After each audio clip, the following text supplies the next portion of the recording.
Le grand entretien avec Jean-Charles Collaroy, qui est président de Coenov. Bonjour Jean-Charles Collaroy. Bonjour Michel Denisot, merci de m'accueillir. Qu'est-ce que c'est que Coenov ? Coenov, c'est une fédération d'entreprises, d'industriels spécialisés dans l'énergie et le bâtiment. Voilà, ce sont des industriels qui développent des solutions, des équipements pour le chauffage dans le bâtiment et qui sont associés à ceux qui installent, qui maintiennent les solutions.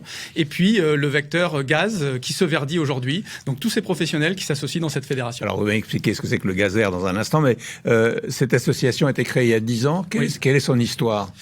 L'histoire, c'est que justement, il y avait des grands industriels français, européens, qui voulaient montrer que les solutions gaz n'étaient pas mortes, qu'il y avait des innovations et que c'était dans la complémentarité des vecteurs énergétiques qu'on trouverait le meilleur optimum pour la France, qu'on ne pouvait pas tout électrifier. Bien sûr, en France, on a la chance d'avoir une électricité décarbonée, nucléaire, hydraulique, énergie renouvelable, solaire, éolien, mais on a aussi du gaz et du gaz qui se verdit et c'est dans la complémentarité de ces deux vecteurs qu'on va pouvoir trouver le meilleur optimum pour le pays. Qu'est-ce qui vous a conduit à ce poste ?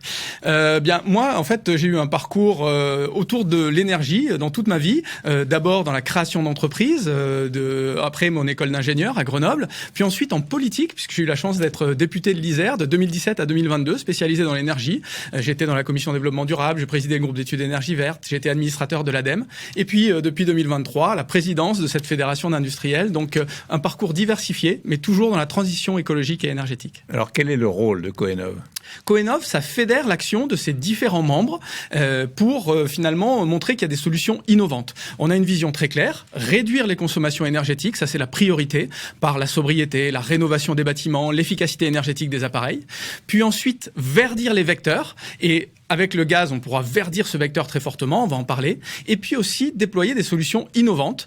Aujourd'hui, on a des chaudières qui sont de plus en plus performantes. On appelle ça THPE, très haute performance énergétique. On va pouvoir hybrider les solutions demain, à la fois allier des solutions électriques, pompe à chaleur, et des solutions gaz pour faire jusqu'à 30 à 70% d'économie d'énergie. Alors, qu'est-ce que c'est que le gaz vert ? Le gaz vert, c'est ce qui va remplacer le gaz fossile. Aujourd'hui, la France a signé l'accord de Paris et on doit tous sortir des énergies fossiles. Le pétrole, le charbon, le gaz. On doit le faire progressivement en 20-25 ans. Et en France, on a la chance de pouvoir verdir tout le gaz qu'on consomme. D'un côté, le gaz, on va en consommer de moins en moins par des actions de sobriété, d'efficacité énergétique, de rénovation. Et de l'autre côté, on va pouvoir verdir. Aujourd'hui, le gaz fossile, il est issu du sous-sol. Il a été constitué il y a des dizaines de millions d'années et on veut éviter de déstocker ce carbone. Et on va pouvoir le remplacer par du gaz vert qui est produit grâce aux déchets. Les déchets végétaux, agricoles, agroalimentaires, dans des méthaniseurs. Les agriculteurs aujourd'hui ils produisent des plantes, il y a des déchets. Si on laisse pourrir ces déchets, ça produit du gaz à effet de serre. Plutôt essayer de le canaliser dans des méthaniseurs, faire du gaz vert qu'on va pouvoir mettre dans des réseaux, faire des digestats qui évitent des engrais. Et comme ça permet d'avoir la meilleure solution et demain des gaz, ce qu'on appelle des biogaz, des bio-CH4.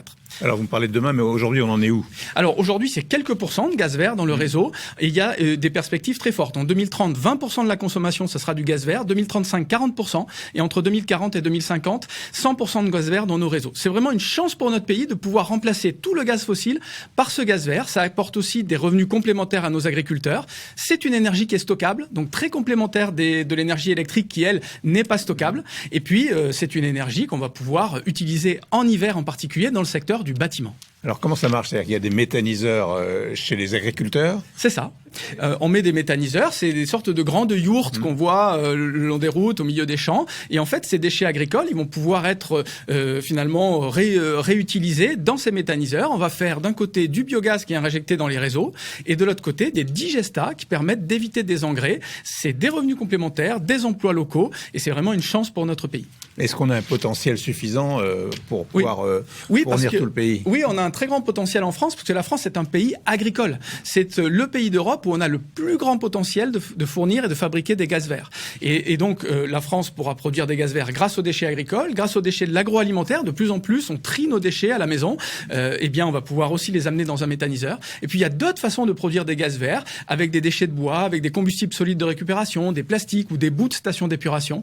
Donc tout ça mis bout à bout, ça donne un potentiel de 300 TWh, là où la consommation sera de 200 TWh en 2050. Donc c'est vraiment une chance pour l'indépendance énergétique de notre pays et notre souveraineté. Donc le gaz viendra du monde rural. Le gaz viendra du monde rural en particulier, des industriels aussi avec les stations d'épuration, la pyrogazéification avec les déchets de bois.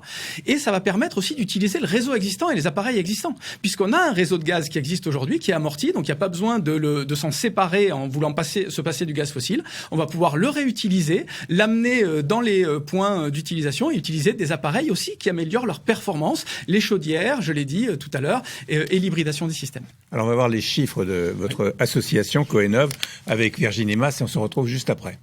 Selon Coenov, près de 11 millions de ménages en France utilisent du gaz, ce qui représente une maison individuelle sur 3 et un logement collectif sur 2. L'entreprise a été créée il y a 10 ans, en 2014, et aujourd'hui, Coenov compte 20 membres, 9 fabricants industriels franco-européens, 4 organisations professionnelles et distributeurs, 5 énergéticiens gaziers, un contrôleur des équipements gaz et un représentant des usagers, l'Union sociale pour l'habitat. Donc Virginie nous rappelle qu'il y a 11 millions de ménages qui utilisent le gaz et donc une maison sur 3. Oui, en fait, c'est une énergie du quotidien des Français. Et c'est une énergie qui n'est pas has-been, elle est moderne. D'abord parce qu'on va pouvoir utiliser ces gaz verts et aussi parce qu'il y a des appareils qui deviennent de plus en plus performants, des équipements. La chaudière THPE, très haute performance énergétique, ça utilise la condensation et ça permet d'améliorer la performance de 30%. Donc quand on veut faire des économies d'énergie tout de suite, ben finalement on a un appareil là qui est performant. Et puis demain, l'hybridation des systèmes, c'est le meilleur des deux mondes. Ça va être une pompe à chaleur associée à une chaudière, à la fois les solutions électriques décarbonées, le gaz qui se verdit, et là on peut faire jusqu'à 60% d'économie sur sa facture et en émissions de gaz à effet de serre. Donc c'est finalement l'alliance du meilleur des deux mondes, les électrons décarbonés associés à des molécules de gaz qui se verdissent. Les atouts écologiques sont considérables. Les atouts écologiques sont considérables et aussi économiques. Parce que les solutions gaz, pourquoi elles sont plébiscitées par les Français? C'est parce qu'elles sont aujourd'hui robustes et rentables. Il y a une bonne durée de vie et elles coûtent 3 à 4 fois moins cher que les solutions électriques performantes. Donc c'est aussi pour ça que c'est important de garder un panel de solutions diversifiées dans notre pays. Et que ce soit les artisans, les entreprises, ceux qui font l'installation, l'exploitation maintenant, ceux qui connaissent le mieux les clients, qui conseillent la meilleure solution pour leurs clients et que ça soit pas finalement au niveau de l'État qu'on décide quelle est la bonne solution. Quelle est la place de l'innovation? L'innovation est très importante, je l'ai dit, à la fois sur le vecteur énergétique, le développement du biogaz, mais aussi sur les appareils et puis demain sur les usages. Il va falloir expliquer finalement à nos concitoyens que on peut rester au gaz et finalement faire des économies et se verdir. Et puis demain, il y aura aussi l'hydrogène qui fait partie de la grande famille des gaz verts qui va pouvoir être produite à partir d'électricité décarbonée. Donc c'est un hydrogène vertueux et on va pouvoir l'utiliser en particulier dans l'industrie, la mobilité, mais aussi un petit peu dans le secteur du bâtiment. Qu'est-ce que ça change pour le consommateur, ce changement d'origine du gaz? En fait, ce qui est intéressant, c'est que le biogaz, c'est la même molécule que le gaz fossile, c'est du CH4, mais sauf que c'est une énergie renouvelable. Donc il n'y a pas besoin de changer les réseaux, il n'y a pas besoin de changer les appareils.